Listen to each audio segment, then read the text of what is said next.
do one thing, do it well, and then do the next thing, and then do it well, and then move to the next thing. And then all it takes is, 20 things, and then you're really good at 20 things. It's better to be really good at 20 things than mediocre at 100 things. You're listening to How I Grow This, exploring stories of gardeners from across the globe as we learn from their biggest tips and tricks to some of the things not to do. I'm your host, Luke Hammond. Welcome to the How I Grow This podcast. This is Luke Hammond, and I'm joined with none other than the urban farmer, Curtis Stone. I like to call you a friend. I know we've never actually met in person, even at any conferences or anything, but we've had a lot of FaceTime conversations and text message back and forth, and so I consider you a friend. So yeah, brother. Welcome to the show. Happy to be here. Man, Curtis, so for those who don't know Curtis Stone, he has been kind of this icon in the small market farm intensive veg world for years. And he's been sharing it on YouTube. He's written books and he's traveled all across the globe. So he's got this huge breadth of knowledge. And then about, what would you say, like 6 years ago, maybe 7 years ago, you kind of shifted into the homestead movement and away from market garden and became Off-Grid with Curtis Stone. So maybe some of you know Off-Grid with Curtis Stone. You may know the other company, Freedom Farmers, and just teaching people microgreens. So you name it, Curtis knows all that is about growing and just the challenges therein. So Curtis, let's start off at the very beginning of your story. You jumped into market gardening. What were you seeing at the time? What were those years and where were you located? And how did you get into market farming in that whole space? Yeah, well, it was, I always wanted to do what I'm doing now, like just be an off-grid homesteader. That was always what I wanted to do since I was probably a teenager. But I got into market gardening because I didn't really have any other way to get into all of this. It's a pretty broad umbrella when you're talking about, regenerative or small scale farming and things like that, or just, homesteading, off-grid, preppers. Like, it's a pretty broad umbrella. And I'd always been into all of it, but I got into market gardening because I saw a path in which I could essentially broaden my skill set, make some money, and just put steps forward to, getting to where I am now. And so it's been about a 15-year journey to get to where I am now. But it did all start with market gardening because I thought, hey, why don't I start farming? And if I can make a living at that, great. I had no idea that it would get to where it is. My thought then was, I might as well at least learn some skills that are related to this. And if I can make some money at the same time and it could be my job, that would be even better. So that's the why of how I got into market gardening. And I got into the urban farming space particularly because I did this bike tour down the West Coast. I rode my bike from Kelowna, BC, Canada to Tijuana, basically. I rode all the way down the West Coast. I spent 2.5 months doing it. And I visited all kinds of farms and homesteads and such, doing woofing. People in your guys' audience probably know about woofing. And I was just really inspired by what I saw. Moreover, though, I was inspired on what I was capable of. I realized at that point, kind of going on my own, doing something as extreme as that is, to ride a bicycle, thousands of miles down the West Coast. I more or less I was more inspired by what I was capable of doing, and that was meeting people, building relationships, and learning things, and also kind of communicating things that I was passionate about. And so by the time I finished all that, it was about November of 2008, I guess. Was it November? No, it was November of 2009. I was just so stoked. I was just wanting to do something. So I came back. I did another season of tree planting, which was a day job that I had during the warmer months to basically pay for my musical career at the time and put myself through college. I did another season of that, put together this 5-year plan. And said, this is where I want to be in 5 years. And it took 10 years to do that 5 year plan. But here I am now. But yeah, I started with market gardening because it was the only thing that made sense that I could make a living at, and I got introduced to a guy named Wally Satsowicz who was doing what was known at the time as spin farming out of Saskatoon, Canada, which is a pretty cold place. And he was having a go at it, making a living at it. And so I kind of modeled his stuff when I started, but then I kind of branched off and just kind of figured out my own things. And then I shared them in my book, The Urban Farmer, that came out in 2016. Right, so The Urban Farmer came out in 2016. Before that, you started farming roughly 2009, 2010. Specifically, did you jump right into market garden and just built the business plan and said, hey, I'm going to start growing on this patch of land? If so, how big of a patch of land was it? Yeah.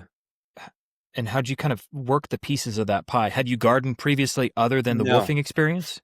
No. That's awesome. And when I was woofing, I barely gardened. I mean, Right. the extent of my gardening during my woofing stint was, harvesting squash or zucchinis Right. and putting straw mulch on some Right. hippie gardens in California. Yeah. So for those who don't know, woofing is essentially work on farm, right? Yeah, it's like work exchange to have a stay. You go and you stay somewhere for 2 weeks and you put in 4 hours of work. Right. It's a pretty fun way to travel, actually. Looking back at it, I met some amazing people, and I think it was pretty formative for me to spend 2.5 months doing that, and mostly California. But yeah, I mean, so when I started the farm, there was sort of a vision that was based on the spin farming model, but the vision changed constantly as I got better at certain things and learned certain things, and also learned from the market what people wanted. So it changed completely. And the first 4 years of that farm, it took a real, it was all over the place. Can you real quick briefly talk about what spin farming is and what that model is? Yeah, SPIN is an acronym for small plot intensive. Okay. And it's a model. I mean, looking back at it now more objectively, it really is nothing new. It was taking Elliot Coleman's stuff with 30-inch beds, based on French intensive, and unitizing it a bit more. Really, that's all SPIN really did. Is they said, hey, a bed of any particular crop in one rotation should be at least worth $100, and so that would have been. Actually, theirs was a 2-foot bed. I used 30-inch because it was more efficient use of space, but theirs was a 2-foot bed by a 25-foot. And then, so in any particular crop, one rotation should be worth $100. And if you have 3 crops in a season, which you can, if it's radishes, lettuce, or carrots or something like that, you could have 3 in a bed, therefore making $300 a bed. So really all they did was came up with quantifying your farm plan based on numbers of rotations in the bed. That's really all they did. And then they came up with some neat ideas on how to set up a post-harvest station really simply, but I added probably more to that from my own messing around than I put in my book than they did. I fabricated all kinds of things and invented all kinds of things based on things that I'd seen in the past too. I didn't, I'm not the sole inventor of any of these ideas really. They've just been recycled and repurposed, But that's what SPIN is. I don't even know if they're still what they're still doing, if they're still a followed thing. Yeah.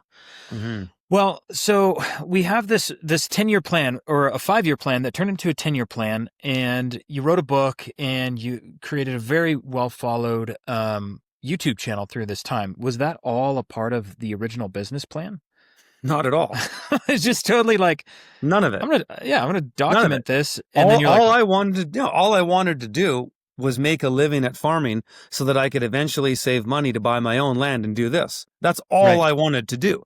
I had no plans of being a YouTuber or writing a book or anything like that. I was a complete flunky in high school. Like I wasn't a writer.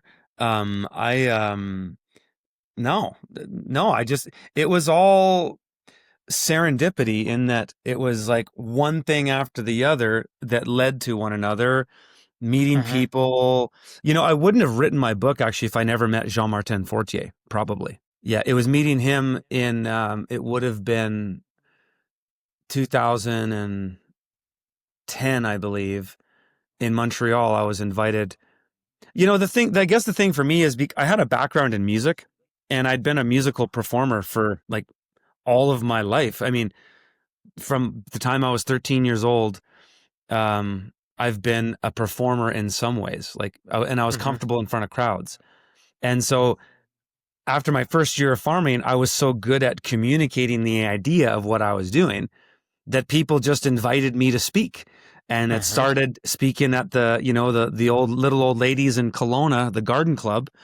Then it was, the library at a high school. Then it was a keynote at a university in Kelowna. Then it was a TED Talks in Kelowna. And then it was, keynotes at prestigious universities around the United States.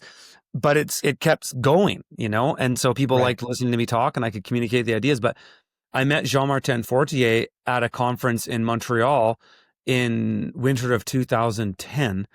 And we immediately hit it off because I used to live in Montreal and we became good buddies and we spent a lot of time together over the years. And it was probably spring 2000 and when would it have been? Like, maybe spring 2013. He was at my house in Kelowna. I was helping organize a little book tour for him on the West Coast. And I gave him the full tour of my farm and he was just blown away. And he was like, dude, you got to write a book. You really Uh-huh. do. And he's like, you should talk to my publisher. So he connected me to Ingrid at New Society Publishers, and she said, write me a synopsis. And I wrote her I spent a month writing a synopsis. Right. And then they said, yeah, write a book. Let's do it. Yeah. Yeah. So I want to kind of double click in because so many people on this gardening passion journey that they're embarking on, they start listening to all the different growers from across the globe and they get deeply inspired and they start getting really good at what they're doing and the passion just kind of flows, and then out of it little rabbit trails of businesses start off, whether that's now they're installing gardens or they're doing landscaping or they become, experts at irrigation or whatever it may Hmm. be. Um, it was very similar to your story where as you pursued your passions and as you pursued what you were interested in, the doors began to open.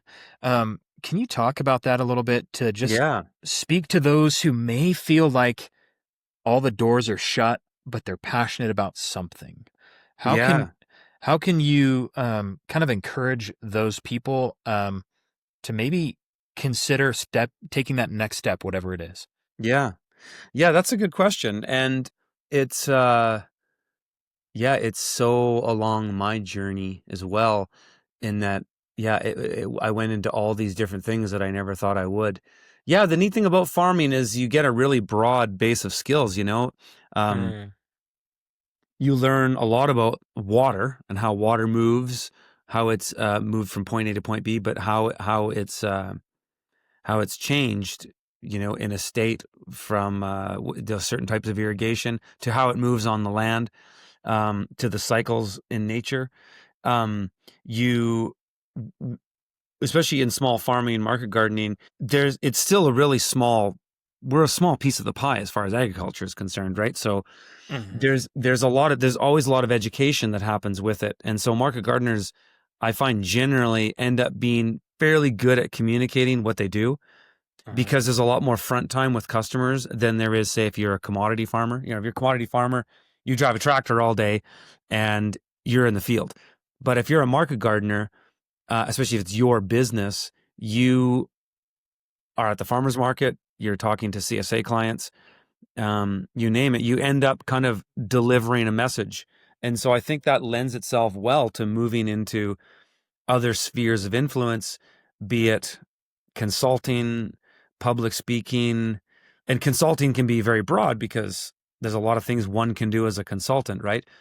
Even hosting events, catering, certain different types of things that you get into that are just outside of the scope of just selling vegetables. Right, right. So yeah, I guess in a way that happened to me. I think my biggest education was the farmer's market. When I look back and think about all the things that I learned and the way I learned how to interact with people, the farmer's market was the best education I've ever had in my life. It was just Hmm. standing there for 6 hours and talking and multitasking, talking to people and selling at the same time. And a good Hmm. marketeer can do both of Yeah. those things, right? A terrible marketeer is somebody who's just kind of sitting on their ass and they're not really doing anything.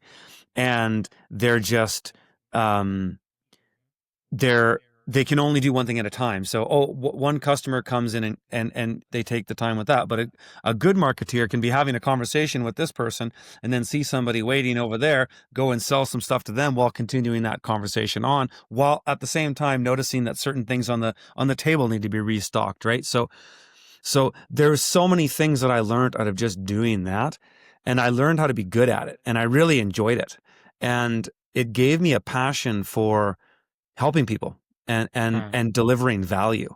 Because at the market, you're really like a good. That's the thing about a farmer's market, is if you're really good at it, you're not just selling vegetables or whatever the product is you're selling.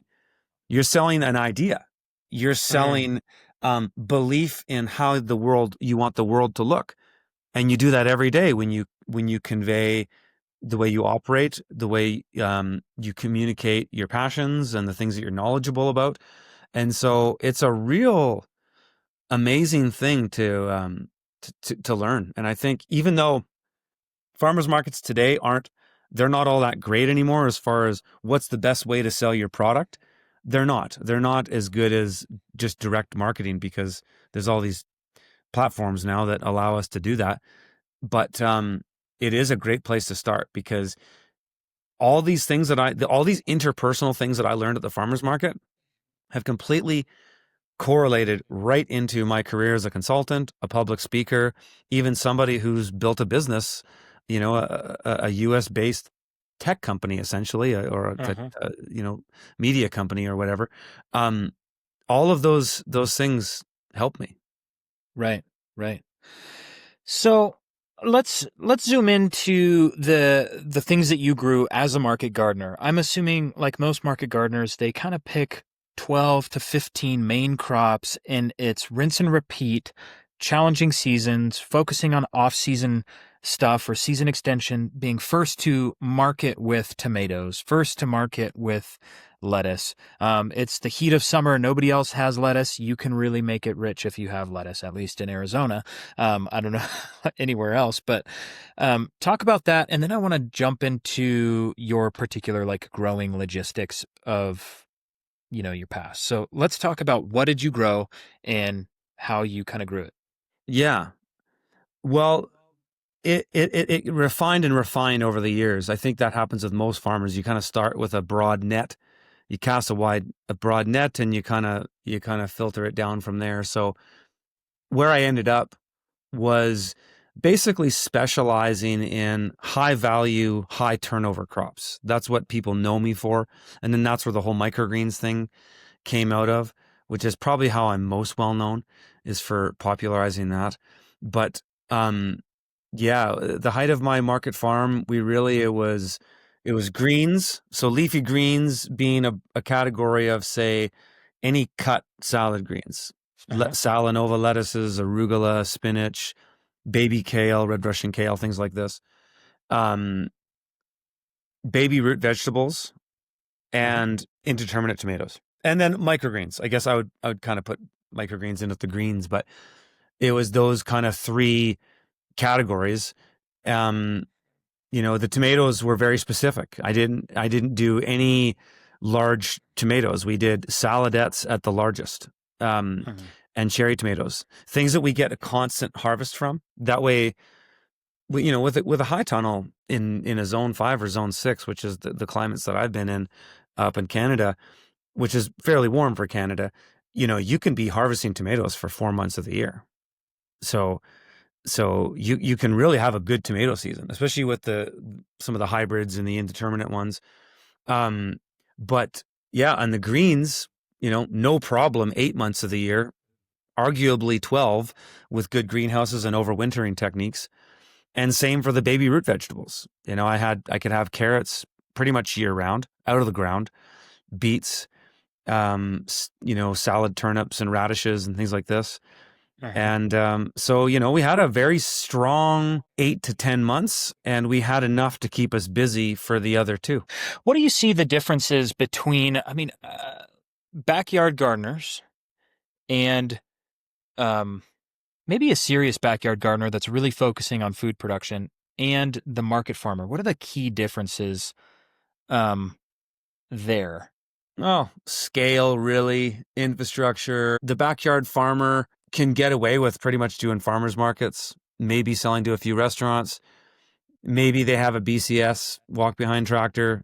They got a small walk-in cooler, a shed, a small nursery, but a serious market gardener is going to have a significant more investment in infrastructure and equipment. Uh-huh. A lot of growers now are moving to tractor-based farming that I'm seeing. The walk behind tractor, as great as it was and liberating as it was for many of us who are operating on a small scale, like myself, um, if you're on a few acres, there's in a way no reason to not have a tractor, especially Uh-huh. when you look at the Tillmore tractors and stuff like that, the ones that can turn tight, because that solves the biggest challenge that the tractor had for the small scale farm, is that if you're only on a couple acres, but you need 15 feet to turn around, that's a lot of wasted real estate. But a lot of these new tractors are changing that. So I'm seeing a lot more the really serious market gardeners operating on those, or they're just running, Kubotas, and they've got Uh-huh. space to turn around. I can tell you that, as somebody who was a real believer in the walk behind tractor for so long, I visited so many farms over the years that I really think having a tractor is just a lot more practical in so many different ways. Because you have a tractor with a front end loader, and it's got a 3-point hitch on the back that can do all kinds of different things. When it comes to even just say harvesting vegetables on the other end of the field, and you can bring the tractor out with the front end loader and you can throw everything on there, right? That's just a lot more practical than running a 2 or 3 acre market garden with a BCS, which is what a lot of gardeners have done market gardeners have Uh-huh. done over the years. So yeah, I would say, and then to markets, the market garden, the larger market garden versus the backyard gardener. The market garden that's on 2 or 3 acres can do serious wholesale to some degree. You can move large amounts of product. You can take on clients that are willing to commit to 1,000 pounds of this or 1,000 pounds of that over a period of time. Whereas Uh-huh. the backyard gardener is only going to be dealing with small amounts of mixed things here and there. And so it's it's scale, ability, it's size, it's infrastructure, it's markets. Yeah, I see home gardeners growing their gardens, and before they know it, they actually have, quarter acre, half acre gardens, and they could be going to market essentially if some of the tools and techniques were honed in on the plan, um, or or not. Um, I it's interesting to me to see certain farmers, like for example Ben Hartman, who is Yes. narrow to narrow to narrow to narrow, very very small scale, but very high production for that small scale. Yeah, And Ben's unbelievable. I would put him in one of the best growers in the world, really. His systems are so refined. I mean, he's actually, to be totally, like, I don't pay attention to a lot of this stuff anymore. Ben Mhm. Hartman is the only one I pay attention to be totally Yeah, honest. yeah, that's awesome. He's the only one I actually pay attention to. Couldn't even, because I stopped commercially farming in 2018. So Mhm. my interest in it changed over the years, and it really changed from 2020 when I went full homesteading. But yeah, I still check him out to see what he's up to, because he's always got something new that he's doing, and it's like, man, this guy's awesome. And he's Yeah, a great guy. I've spent some time with Ben myself, and he's a great guy. I like his attitude. He's a real deal. yeah. Huge shout out to Ben Hartman in this podcast. This is not brought to you by the Lean Farmer, but Ben, I'd love to get that podcast episode scheduled. I know I've already sent you an email on it. So anyway, um, so many of these people, they're taking it more and more serious, and they're gardening and they're producing a lot of food. What's your you ideology? We want production by the masses, which is kind of JM's call to everyone, and we want people to be food secure. What's it like as a market gardener when um, people devalue their food and they just give it all away? It has that been a problem for you? Do you think people at growing really good food should do that for the purpose of giving it away? Should they grow really good food and sell it? Have you ever seen markets get saturated with that sort of um, mentality, or is it just better for everyone? You mean when they give their stuff away at the end of the market day? No, I mean, as people are growing in gardens, if you live in a really like rich um, gardening Suburban area. community, suburban area, and a lot of people are growing in gardens, or maybe it's more like Midwest or North Carolina. There's a lot of homesteaders out there, and a lot of people just do it as a second hobby, and they love just giving all the produce away to the neighbors. Do you feel like that really hurts the person trying to make a business out of it, or not Not really? really. I don't think so. Right, I think to get hung up on those things is kind of a waste of time. What are you right, going to do? Tell them to not, hey, you're hurting me because you're giving away food. Like right, right. I no, I don't think so. I mean, I Have can you? certainly see the case, but Right, what's the point of going down that rabbit hole? Like, because what are you going to do? Like, how does that exactly. conversation go? Right? Exactly. I've just heard many market farmer people kind of grumble over that. They're like, Yeah, "Man, I can't I've sell heard that too. I can't sell my zucchini because, everybody's got zucchini." Well, why are you growing zucchini? Maybe you should grow something different. Well, yeah, there's that, but it's also a lot of farmers have bad attitudes. Like, let's be honest. Ah, Go walk ah, around farmers market, and being a farmer is hard for one, so I get it. But um, I never struggled with that because I had a good attitude.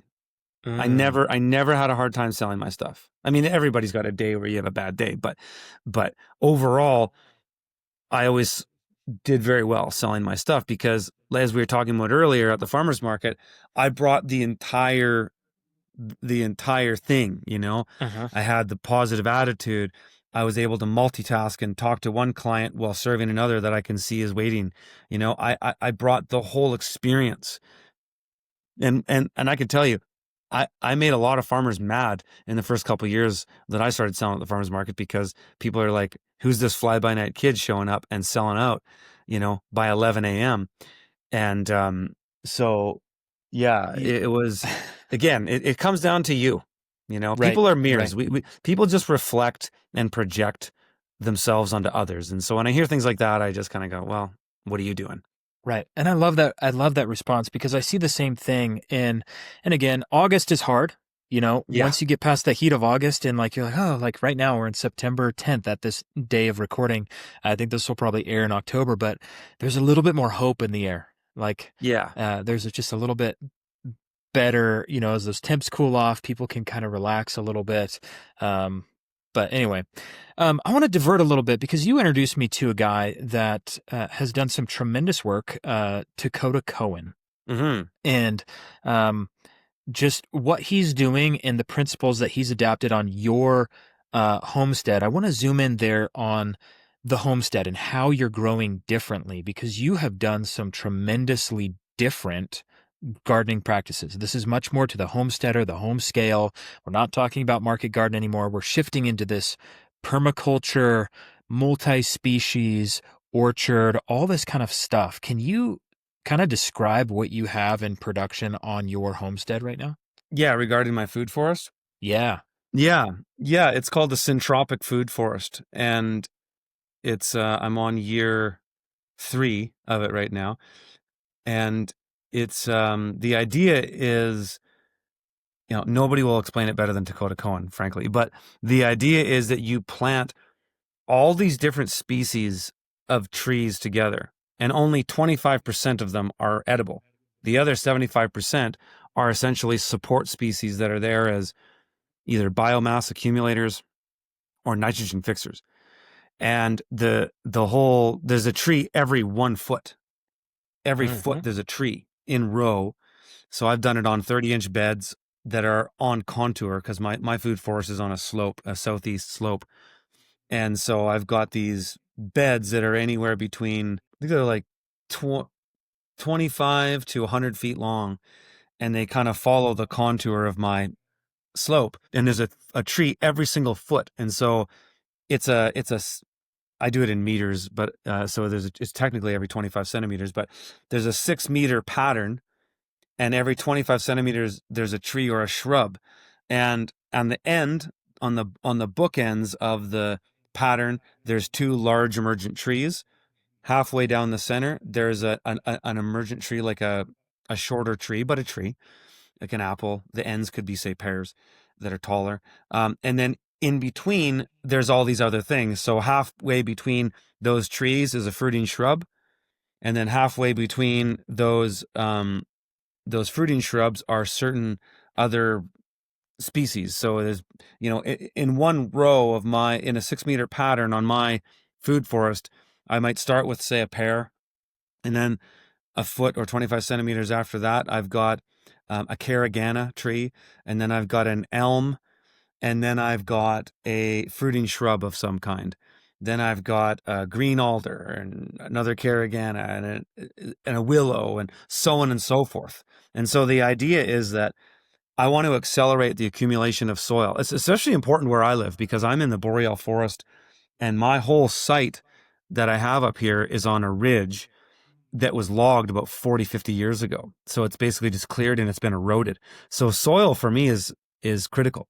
And so I want to basically build the soil, stabilize the soil, and retain water over time. Mm-hmm.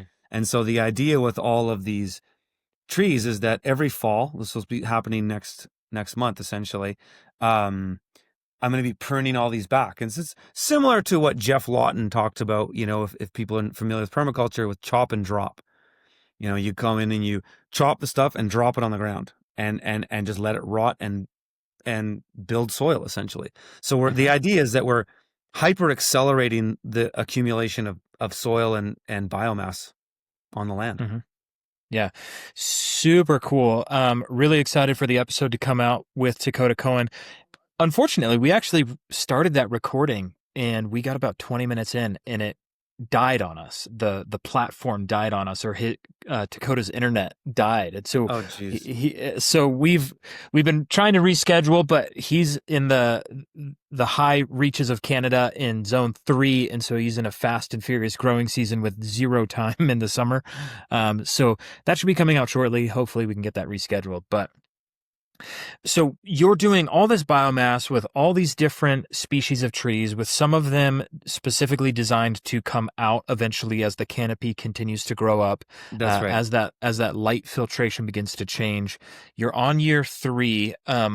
Are any of your stone fruits or apples producing now? Oh yeah. We harvested everything. Yeah, my apples are producing. I put the trees that I put in were 3-year trees though. So technically these are on year 5 now. So Gotcha. yeah, we harvested apples. I got pears coming up right now. We've been picking berries all season. It's been, it's a lot. And then you've got a 1 high tunnel or 2 high tunnels on your property? I have 2 high tunnels and a passive solar greenhouse. Okay, so passive solar greenhouse. Let's zoom into that a little bit. When you say passive solar greenhouse, what are the distinctives of that compared to a caterpillar tunnel, investment costs, what you can produce through the cold season there? And just kind of zoom into that a little bit. Yeah, well, maybe I could back up a bit and just explain there's 3 types of greenhouses here. There's essentially it's not a caterpillar tunnel because the caterpillar tunnels have the rope and all that. So I've got a high tunnel, a single skin high tunnel, low infrastructure, just simple 3-season greenhouse essentially. Uh-huh. Then I've got a high tunnel that has 2 layers of poly with a blower, and it has a very simple heating system in it. And it's a 4-season greenhouse. And then I've got my passive solar greenhouse, which is like a house. It's got a big foundation, it's got walls, it's got windows, it's a fairly expensive greenhouse, and it's mostly where I grow my tropicals. I've got bananas in there, I've got figs, I've got a grape season that lasts 4 or 5 months. I've got ginger growing in there. And it's kind of a lifestyle thing, mostly really, than it is a food production thing. It's kind of, we get proper winter up here in 3 months. We're going to be in 10 feet of snow. And so having a space like that where I can go and walk on the ground barefoot, I can, be in the sunshine when there's feet of snow on the ground is really nice. So that's mostly what it's about.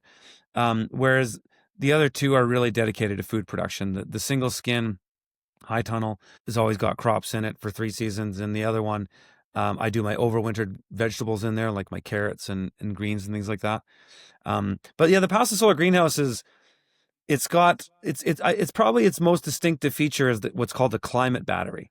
And it's got a system that basically takes air from a ducting system up high and sucks it with a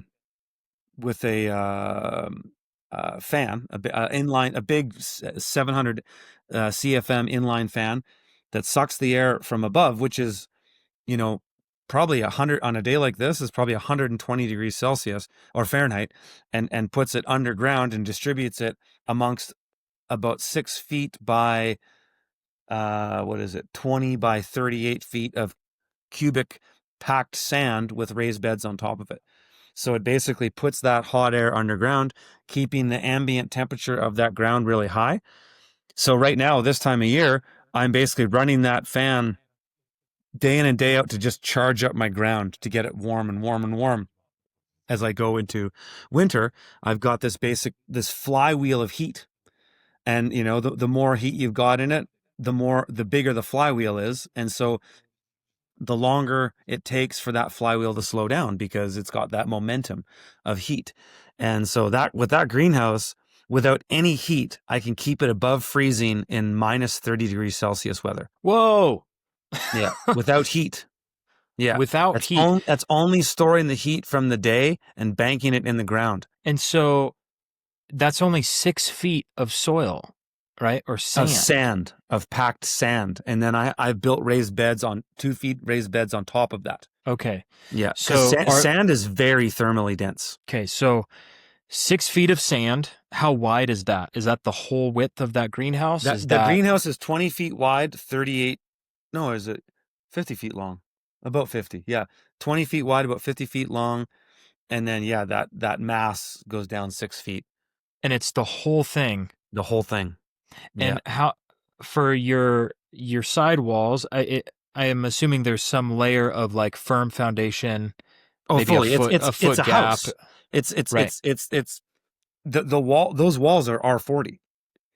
And then the only the greenhouse part is I can send you an image. You could splice it into this, but yeah, that would be great. It's all just one big slope, but it's a 2-layer poly, so it's a big bubble, and in the center it's about 6 feet apart from end to end of the poly.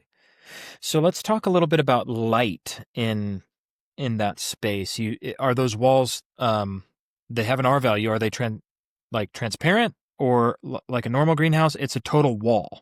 It's a wall, yeah. Except for the ceiling. And so do you do supplemental light through that for your grow? I don't. No, there's not a lot of economics to that really when you're off grid. Okay. At least with, scarce energy, there's not really a lot of economics to it. So no, I don't. I do supplement light on the shoulders of the day for my nursery stuff at the beginning of the season. So once I'm starting, my onions and tomatoes, stuff like that in February, I do. But to supplement light on field crops in that greenhouse, there's nothing. There's no, it doesn't make sense. Yeah. Yeah. So you have that particular greenhouse that has this huge thermal battery, this thermal mass. You're growing a lot of perennials that are just a lifestyle thing, bananas and other craziness in there just for your joy. What does the light look like up in Canada during the majority of the year? Like you're probably in long season growing, but you're still in like this microclimate location where you're only you said 5 or 6? Zone 5, yeah. Okay, so zone 5, where a lot of Canada jumps into zone 3, zone 4, significantly colder sustained temperatures, earlier frost dates, but you have a true winter. What is your daylight hours in the winter? When's your Persephone period? Yeah. Oh, it's dark. Yeah. I mean, it's not that dark. I'm not that far from the U.S. border. So my experience is more or less the same as anybody in northern Idaho or northern Washington. But I mean, for the darkest month is on the shoulder of the solstice. And that's, we're getting it's dark by 4:30 p.m. and it's not really daylight until 7:30 a.m. Hmm. So it's, but it's not No. it's not that bad. You go further north, not even much further north in Canada. It's quite different. Hmm. So for us, it's manageable. I like Yeah. I like winter. We do a lot of winter sports. I've got a really nice sauna that I'm looking forward to spending a lot of time in this winter. So There we go. yeah, yeah, There we go. Um, have you found, I guess your light isn't that bad, but have you jumped into any of the red light therapy or any of the other, like, yeah. For my own health, yeah, absolutely. yes. Yeah, yeah, Yeah. yeah. Have you noticed a difference in like mood, Oh yeah. through that winter? Really? Oh, for sure. Absolutely. Yeah, Awesome. absolutely. I mean, I mostly just make an effort to be outside. Sitting in front of a red light, sure, but I find in general, it's like there's so many gimmicks in the health scene. Mm. It's like get a grounding sheet for your bed. Well, how about just spend a little bit of time walking on ground? And I can do that in my greenhouse. That's a big part of it. I can walk in that greenhouse barefoot year round. Hmm. So that's important, Daylight, spend time outside, get outside, and even if it's in the snow, you're still getting vitamin D. So for me, it's Yeah. it's more about the lifestyle than it is the gimmicks. I love it. I love it. All right. I is it okay to talk with you about some of your like more recent challenges and transition? Yeah, Do you want sure. to talk Yeah, about that with the yeah, folks? yeah, sure. Awesome. For those who don't know, Curtis has gone through a huge transition recently with the loss of his wife. He's been really open about it, and I think there's just so many different people out there that are hurting and struggling and trying to figure their way through the world. Our hearts just right now go out to Charlie Kirk's family, who was just assassinated a couple Brutal. hours ago. Just brutal. Yeah. And as somebody who has just gone through and is continuing to go through the grieving process, Curtis, can you tell me a little bit about kind of your guys' challenge in your walk over the last year and a half? Yeah. My wife, she died in March of breast cancer, and we uh we I basically committed a year to trying to save her life with her. It was all directed by her. She Uh-huh. she didn't want to do anything allopathic, so she didn't want surgery, she didn't want chemo, she didn't want immunotherapy, she didn't want radiation, she didn't want any of that. Um and so I just literally for a year Uh-huh. basically was just on the phone with different experts, and we tried all kinds of things, man. And yeah, none of them really did it, I guess, unfortunately. Uh-huh. Um, and do I have this bigger perspective on cancer now? Maybe I know what I wish we would have done, which was to go to the root cause, which I believe for most cancers, arguably all of them, but I don't know, is trauma and anxiety and stress and emotions. My wife had some things in her past that she didn't ever resolve, and that resulted in a life where she carried a lot of stress and a lot of anxiety, and it manifested in bursts. Overall, we had a fantastic relationship. She was an incredible mother, Right. um, but she did kind of carry the weight of the world on her shoulders and would unnecessarily stress about things, and I believe it was the root cause of her breast cancer. And so, looking back at it, I wish we would have done more of that earlier, but she didn't want to. And so she wanted to focus on other protocols and things like that, which we did. And so, yeah, I mean, it's a long story. People can check out. I did a YouTube video on it not that long ago. It might have been in May, where people, if they want to hear a bit more of the story, they can go and listen to Yeah. that. Um, but yeah, I mean, it's been a journey, brother. I mean, I in May, I actually was feeling better than I am now. If that, like you said, yeah, grief is a complicated thing, and Uh-huh. it comes in waves. I really at the beginning, um, I felt very, because after my wife passed, I no longer had this responsibility to be a caretaker, Mm. which is a big responsibility. It's day in and day out. Didn't sleep for a long time. And so after the dust had settled a bit after she had passed, I kind of felt this burst of energy, if you will. And to be totally forthcoming with you, I kind of wish I would have never said anything about any of this, but I did. And so people know and whatever. But because I didn't know how it was all going to go. I didn't know, like, I thought in May, when I was feeling better about things and feeling like I could be really strong for my kids and move on, meet a new woman, which I did. Um, but I thought that what I was feeling at that period was going to be how I was going to feel going forward, and it's not. So I can tell Mhm. anybody who goes through significant trauma or grief that um, don't assume that how you're feeling today is how you're going to feel in 6 months. And that's kind of how it's been for me. I've kind of had these waves where I just feel this immense loss, Right. and it hasn't been easy. It's been really difficult. Um, Fortunately, Katie's family are very close to me. Her brother has been an angel for me. He's basically been my right hand man. He's run the gardens the whole season. Um, and Katie's two other sisters are really close as well, and her mother is really close. And so I've Mhm. got, you know, some support. Still trying to figure out more, but yeah, man, it's a it's not an easy thing. At the same time, the thing that I always try to pinch myself to remind me myself of is that I really believe that we're born into this earth, into this body to do great things, and life is full of trials and tribulations, Mm. right? Life is full of death. Everybody is going to experience death in their life. They're going to Mhm. experience the death of their parents. You might experience the death of a sibling, a good friend, you name it. I've experienced all those things. I lost my father in 2021. I had a very traumatic experience when I was 18 with the death of my best friend, one of my best friends, Josh.